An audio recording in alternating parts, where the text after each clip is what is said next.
अंजुम निसार साहब को, अली उसाम साहब को और मोहम्मद अली मियाँ साहब को और तमाम दोस्तों को कि आज एक मरतबा फिर हक और सच की एक मरतबा फिर फतह हुई है अल्हम्दुलिल्लाह चैम्बर के अंदर। और इसके साथ साथ जो कंप्लाइंस थी आज वो 100% मुकम्मल हो गई है।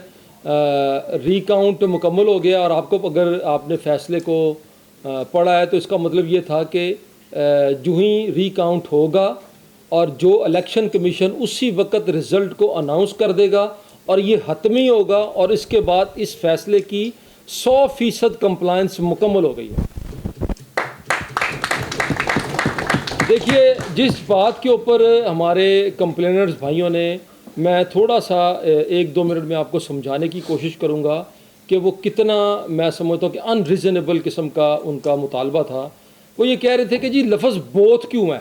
बोथ का मतलब ये है कि दो पार्टीज़ के जो पोलिंग एजेंट्स हैं उनके साइन होंगे, लेकिन उनका कहना था कि नहीं, यहाँ पर तो चूँकि हम इंडिविजुअल इलेक्शन लड़ रहे थे, यानी इंडिविजुअल्स के मुराद है कि वो ग्रुप नहीं थे, वो प्याफ फाउंडर LBF नहीं थे, वो इंडिविजुअल इलेक्शन लड़ रहे थे। और अगर मैं आपको ये कहूँ कि अगर मैं उनकी ये बात को मान लेता हूँ तो इसका मतलब ये हुआ कि एक हमने उस दिन 14 बूथ बनाए थे। इसका दूसरा मतलब ये हुआ कि हर बूथ के ऊपर हमें 30 पोलिंग एजेंट चाहिए थे और इस तरह टोटल 420 पोलिंग एजेंट चाहिए थे हमें उस दिन इलेक्शन को मुकम्मल करने के लिए। और हर वोट के ऊपर, हर बैलेट के ऊपर 30 दस्तखत चाहिए थे। मैं समझता हूँ कि इंतहाई अनरीजनेबल, अगर मैं ये बात उनकी मान लूँ तो मुझे लगता है कि अगली दफ़ा तो फिर मीनार पाकिस्तान में इलेक्शन कराना पड़ेगा हमें, क्योंकि 420 पोलिंग एजेंट तो, और मुझे लगता है अगली दफ़ा तो 20 पोलिंग बूथ होंगे, उस हिसाब से तो ये तकरीबन को 600-700 पोलिंग एजेंट। मुझे लगता नहीं है कि अगली दफ़ा अगर ये बात उनकी मैं सच मान लूँ तो मुझे लगता नहीं है उनको, जो उनकी हालत है, जिस तरह लोग उनको छोड़ के जा रहे हैं, अगली दफ़ा उनको को 100 पोलिंग एजेंट भी मिल जाएंगे। वोटरों की बात तो बहुत दूर की बात है। तो मेरा ख्याल है कि ये बड़ा ही अनरीजनेबल मुतालबा था। और दूसरी एक और इम्पॉर्टेंट बात, चूँकि साफ़ी यहाँ मौजूद हैं, देखिए एक टर्म कंडीशंस हमारी उनकी इलेक्शन शुरू होने से पहले दस्तखत हुई थी, दोनों पार्टीज़ ने दस्तखत किए थे। उसके अंदर वाज़े तौर पर लिखा था कि दोनों पार्टीज़ के नुमाइंदे बेसिकली हर जगह पर बैठ के इलेक्शन की जो है वो निगरानी करेंगे। इसका मतलब ये हुआ था कि तभी तो 3 दस्तखत हमने चेक करने थे। जब रिजल्ट में, जब फैसले में वाज़ेह है कि 3 दस्तखत चाहिए थे उसके ऊपर, तो इसका मतलब 30 दस्तखत नहीं चाहिए थे उसके ऊपर। इसलिए मेरा ख्याल है कि वो, जैसे बाकी दोस्त भी यहाँ पर बात कर रहे हैं कि वो अभी भी, आज भी जो 6-7 दोस्त आए थे उनमें से 2-1 दोस्तों ने हमारे साथ ही खाना खाया और वो बेचारों ने इसी बात का इजहार किया कि वो भी ज़बरदस्ती ही बेसिकली यहाँ पर भेजे गए हैं। और सीरियसनेस का तक यानी मामला ये था कि सिर्फ आज 2 कैंडिडेट यहाँ पर जिन्होंने इंतखाब लड़ा था उनकी तरफ से मौजूद थे, बाकी सारे जो है वो यानी जितने कंप्लेनेंट थे उससे आधे लोग भी यहाँ पर मौजूद नहीं थे। ये उनकी गैर संजीदगी का मामला बेसिकली था। तो बहरहाल ये मैं समझता हूँ कि इसी तरह चौधरी अमजद साहब जो हमारे भाई हैं, हमारे दूसरी तरफ से उन्होंने इंतखाब लड़ा है, बदकिस्मती से वो अगर वोटों के अतबार से देखें तो 60वें नंबर के ऊपर आए हैं। और अगर फ़र्ज़ कर लें हम एक भी सीट जीत जाते तो कम से कम उन्होंने तो नहीं जीतना था। तो वो मतलब वो यही मुसलसल कहते रहे कि जी मैं हर वोट के, मैंने उनको समझाया कि भाई कम से कम जो वोट आपको पड़ेंगे उसके ऊपर तो फड्डा ना डालिएगा।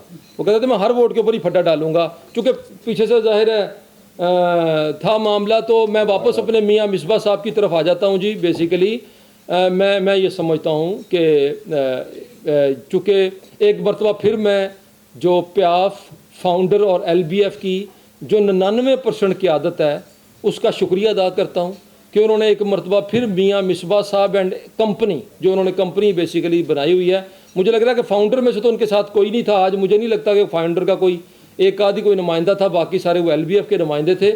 उस सारी कंपनी को एक मरतबा उन्होंने फिर रिजेक्ट कर दिया, उसका बाइकआउट कर दिया। और मैं ये समझता हूँ कि मैं मियाँ मिसबा साहब से दरख्वास्त करूँगा कि मियाँ साहब देखें, सब्र जो है ना वो ज़ाहिर है मुश्किल से आता है, ज़ाहिर है आप हारे हैं देर के बाद, लेकिन कोई बात नहीं। जो इलेक्शन जब आप लड़ते हैं, जब आप मैदान के अंदर उतरते हैं तो एक ने जीतना होता है, एक ने हारना होता है। तो मेरी आपसे दरख्वास्त है कि मेडिटेट करें। मेरा ख़्याल है कि आपको मेडिटेशन की बड़ी सख्त ज़रूरत है। और ये जो आप पीछे रहकर ना आप छुपते हैं ना आप सामने आते हैं, मेरा ख्याल है कि ये मुनासिब रवैया आपकी तरफ से नहीं है। हम एक्सपेक्ट करते हैं, आप बहुत सीनियर आदमी हैं, आप लाहौर चैम्बर के एक्स प्रेसिडेंट रहे हैं, हमारे लिए, हमारे दिलों में आपके लिए बहुत इज़्ज़त है, लेकिन आपको इस इदारे को इस तरह मिलान नहीं करना चाहिए। और ये जो शरारतें हैं बेसिकली, और इतना लो नीचे जाकर इस तरह की हरकत करना, और मैं अली उसाम साहब से मैं 100% एग्री करूँगा कि बेसिकली वो लोग के जो बार बार इस इदारे को मुलायन कर रहे हैं और इसकी रिस्पेक्ट को ख़राब कर रहे हैं, और जो इलेक्शन कमीशन है, मैं समझता हूँ कि हम मियाँ साहब ने कहा जी वो शेम कहा तो कुछ लोग उठ गए, तो मेरा ख्याल है कि मियाँ साहब शेम से ज़्यादा अच्छा सोफिस्टिकेटेड लफ्ज़ कोई नहीं है बेसिकली, अदरवाइज़ तो इसके अलावा भी बहुत कुछ कहा जा सकता है। मेरा ख्याल इससे ज़्यादा अच्छा सोफिस्टिकेटेड लफ्ज़ नहीं है जो हमने बेसिकली हमारे दोस्तों ने कुछ उनके लिए इस्तेमाल किया। लेकिन बहरहाल मैं उन दोस्तों को कहूँगा कि देखिए कंप्लाइंस मुकम्मल हो गई है, इसके बावजूद भी वो चाहते हैं किसी फोरम के ऊपर जाना चाहते हैं, तो जाहिर है वो पूरी तरह आज़ाद हैं। इवन कि वो आलमी अदालत के अंदर भी जाना चाहते हैं तो हमें कोई एतराज़ नहीं है, वो फ्री हैं, वो उसके अंदर जा सकते हैं। हम इंशाअल्लाह लाहौर चैम्बर के अंदर लाहौर की बिज़नेस कम्युनिटी की जो खिदमत का सिलसिला है वो इंशाअल्लाह जारी रखेंगे और इसको इंशाअल्लाह और तेज़ी के साथ करेंगे। शुक्रिया।